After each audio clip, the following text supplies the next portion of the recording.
Bonjour, bonjour, and welcome to Travel Around My Bedroom number 19. And I guess you know where we're going today, which is the beautiful country of India. So let me sit down and imagine that it's 1996 and I'm in my living room.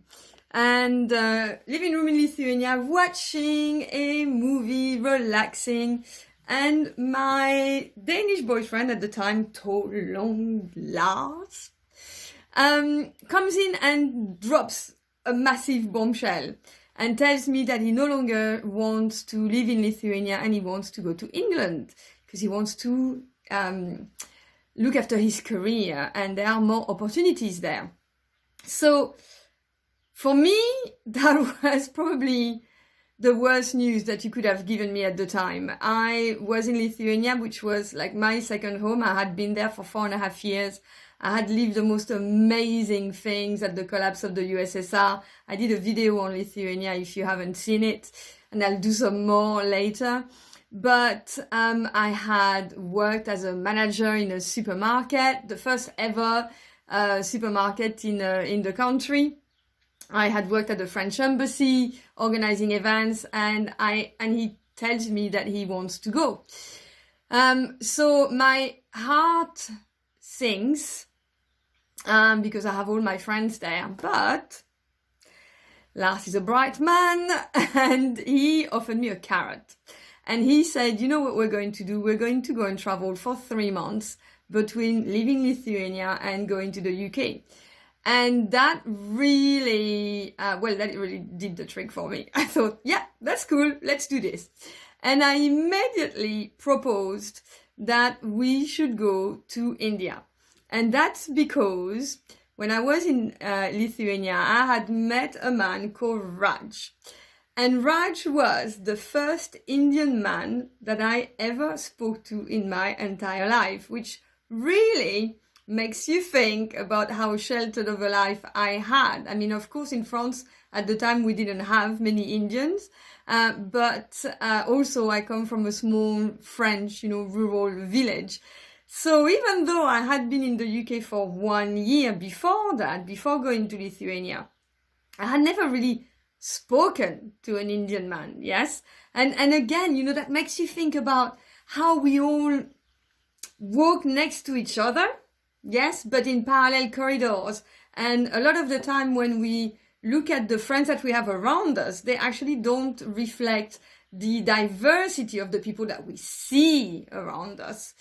So I have a very funny story actually to tell about that, because when I was in England the first time, I went to Liverpool and I entered this amazing Indian shop, which for me was incredible, full of amazing surprises. And I see these chili peppers and I couldn't speak or hardly spoke a word of English at the time. And I buy them. And the cashier, the lady, starts to speak to me in English, telling me something that I really, really don't understand. So I buy about 5 or 6 chili peppers, kind of like, long like this and thick like this. And then I go back to the house where I was renting a room, and I go and I cut all my chili peppers, not knowing that they were chili peppers, because of course in France we don't have chili peppers. And I put them in the rice, and my eyes start watering because I had put my fingers without washing them on my face, and my whole face was burning like there was no tomorrow, until my landlady came and told me what I had done. And at the time, I was paid so little money that I didn't have any money to buy anything else. So I cooked more rice. And I was like, no, I bought this thing, I'm eating it. And then I did it, and it lasted me the entire week. But that's how I knew nothing of India whatsoever. And Raj was this very dashing tailor. He traveled all around the Baltic states and Northern Europe, Scandinavia, in order to take the measure of people and then make suits for them, yes? And at the time, you have to understand that in the former Soviet Union, at that time, we didn't have any shops to go and buy good clothes, yes? So he used to spend, I think about 3 months of the year traveling through, and I met him on this occasion, and we became very good friends. So I said to Lars, okay, we are going to India. And that started a longer trip where we went also to New Zealand and Australia, but I'll do videos on that later. So there we go. And we went for New Year's Eve and for New Year, which was an amazing experience. So we arrive and we land in India, and I remember the chaos in Mumbai. I had never ever seen this in my entire life. Everyone, was absolutely everywhere. So it was just, oh my God. And I remember the first thing was going into the car. And of course, they drive, like in the UK, on the wrong side of the road for me. And I remember sitting in that car and seeing all this car coming through at me and thinking, oh my God, I'm going to die. This is really, really crazy. But then we arrive there, and and again, it makes you, when I say the wrong side or the right side of the street. Of course, when it's a different culture, what is wrong or what is right for you is really not what is wrong or right for for someone else. So there we are, and we arrive in the flat. And I guess the first thing that I saw was that I heard actually was the noise.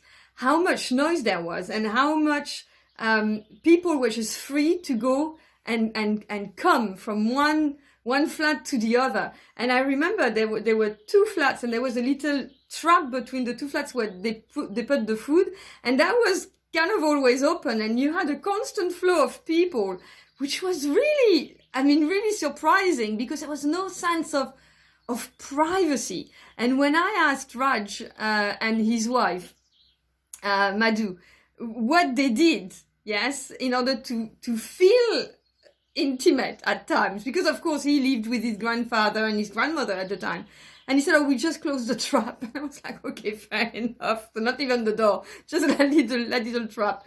But the other thing that was fascinating was also the fact that he had staff. He had 3 people working for him, and that's not something that I had, ever seen before. And especially, I fell in love with the old gentleman that was working for him, Narayan. And he was lovely, and he taught me how to make masala tea, because again, I had never seen masala tea in my entire life. For every single morning, we had proper masala tea. And I remember when I went then back to the UK, going to the Indian restaurants and asking about masala tea, they would never have it, because what I didn't realize is that the Indian restaurants in the UK are in the majority not owned by Indian people where I was, but by Pakistani people. So this meant that they didn't have that tradition. So you can't believe how happy I was when Starbucks came into town and did masala tea. I was like, wow! And it's remained one of my traditions. When I go and travel somewhere and I am at the airport, the one thing that I will make for myself, and I know I'm going somewhere, is not make for myself, but go and buy at the airport, is masala tea. I always do that when I am at an airport.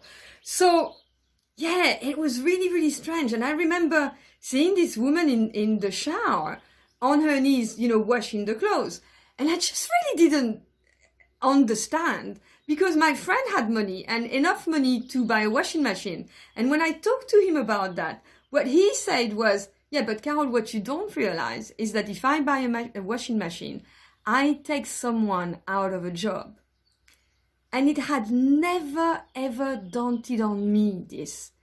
And and this is something that I always think about, how many jobs have been replaced by technology. But, you can think about it in theory, but when you're in front of someone And you have to make that decision. Do I buy a washing machine or do I give a job to that person? And I'd rather give a job to that person that definitely, if I can afford it. Then the other thing that really astonished me was the fact that Madhu, so Raj's wife, was always on the phone. It's just completely crazy the amount of time that Indian people spend on the phone calling each other, you know, and they're all on call and aunts. And that, again, I was thinking, how big is your family? And it was just, yeah. And you know, to be an Indian woman, you have to be amazing at networking and at calling people and make sure that everyone is always happy in your family. It is a skill, people. It's as much of a skill as wearing this. I can tell you, this is absolutely crazy. So I see this is 10 minutes and I'm not done in 1/3 of what I wanted to tell you. So I'm going to stop now, but tomorrow I'll tell you why I have this beautiful sari and why I had it made, yes? But just to finish on something which is very important that I wanted to speak about and make you think about. When I left Lithuania, I had to make a choice. And I had to make a choice that either I stay or I follow the man who I was in love with. And the thing is, we're really, it's really our choices that make us. Because we always have a choice. So I wanted to ask you something. What choice have you made that's determined your life to take a specific course? And please, I would love you to tell me. And I'll tell you what choice I made in my next video. So there you are. Then you'll be forced to come and watch it if you want an answer. So thank you very much. And I'll speak to you tomorrow with more adventures about India. Bye-bye and have a lovely day.